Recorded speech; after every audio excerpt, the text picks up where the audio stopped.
दोस्तों, हम सब लोगों को पता है कि ये संसार जो है ये मिथ्या है, मिटने वाला है। हम सब लोग केवल दिखते हैं और देखते हैं, परंतु सच में दिखने वाला कौन है, देखने वाला कौन है? ना हम दिखने वाले हैं ना देखने वाले। सब कुछ उस परमात्मा के शक्ति के अनुरूप दृष्ट और दृष्टा होता है। हम कुछ भी नहीं, हम तो जीरो हैं, शून्य हैं। परंतु वह शून्यता की ओर जब आपकी एहसास हो जाए कि आप वो नहीं जो दिख रहे हो, आप संसार वो नहीं जो दिख रहा है, तो समझ जाना आप संसार के बंधनों से मुक्त हो गए।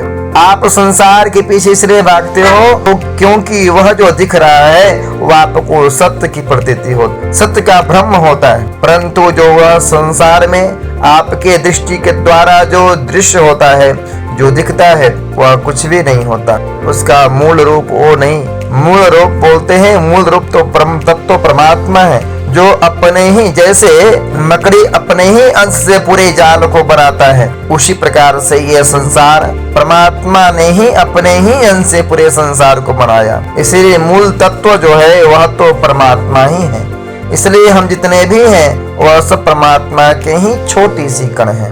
और जब मुझे यह ज्ञात हो जाए कि मैं वो नहीं जो दिख रहा, सत्य वो है जो संसार को बनाया, संसार को पालन कर रहा, अवंत में जिसमें पूरी संसार समाहित हो जाए, वही सत्य। इसलिए बोलते हैं जन्माद्यस्य यतोन्मयादितरतस् चार्थे सुविज्ञः स्वराट् तेने ब्रह्म हृदयादि कवये मुह्यन्ति यत सूरया तेजो वारि मृदाम यथा विनिमयो यत्र त्रिसर्गो मृषा धाम्ना श्वेन सदा निरस्तकुहकं सत्यम परम धीमहि।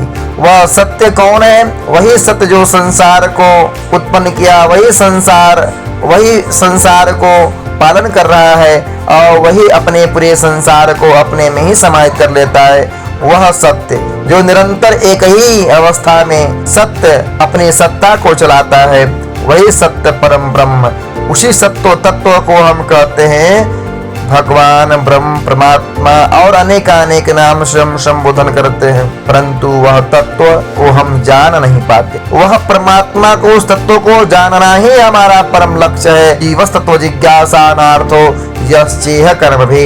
कहते हैं भागवत महापुराण में, जीव का परम लक्ष्य है तत्व की जानने की इच्छा, जिज्ञासा उत्पन्न करना। और अगर उस तत्व की जानने के लिए आप अग्रसर नहीं होते हो तो आपका श्रम वही केवलम, आपका जीवन ऐसे ही अधोगति में बार बार 84 लाख योनियों में कबड्डी खेलना पड़ेगा। इसलिए कभी भी आपको यह जो अवसर मिला है, बड़े भाग मनुष्य ने पावा, शूर दुर्लभ सब ग्रंथ ही गावा। बहुत भाग्य होता है तो यह सुंदर मनुष्य शरीर मिलता है। वह प्राप्त करने के बाद भी उस परम तत्व की जिज्ञासा आपके अंदर जागृत नहीं हो रही, इसका मतलब यह है कि आप बार बार संसार के इस दुखालय में आना जाना चाहते हो। प्रणाम स्वरूप आप दुख के सागर में डुबकी लगाते रहोगे, प्रभु से अनेक प्रकार की सामग्री मांगते रहोगे।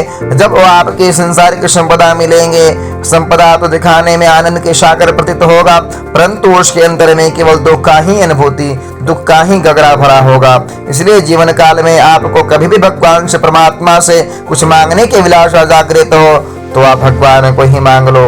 आप उस परम तत्व, उस अनंत के सागर को ही मांग लो। क्षणिक सुख, क्षणिक मजा के पीछे क्यों कबड्डी खेलते हो? क्योंकि वह तो केवल दुख का कारण है, दुख देने वाला है।